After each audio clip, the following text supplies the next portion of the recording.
छोटी मोठी का महिन्याला लावतो. हो, मी तर ऐकलं शेतकऱ्यांनी जमीन विकली आणि क्लासेसचे पैसे भरले.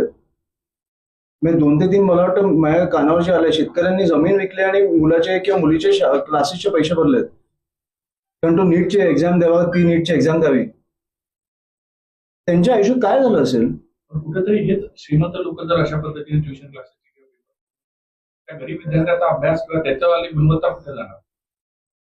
त्याचं डोकं आहे, त्याचं डोकं सक्षम आहे. तुम्ही पेपर नका फोडू.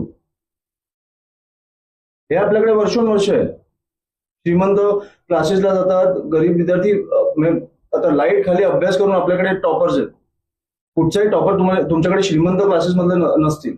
पण मला वाटतं की कोणी तुमच्याकडे येऊन उद्याचा पेपर दाखवला तर त्याचं काय खच्चीकरण होत असेल की मी एवढी मेहनत करून मी अभ्यास केलाय की लाईट स्ट्रीट लाईट खाली बसून किंवा घरात माझी परिस्थिती काय, मी एवढा अभ्यास केलाय आणि कोणतरी येऊन मला माझा कोणतरी मित्र हे दाखवतो पेपर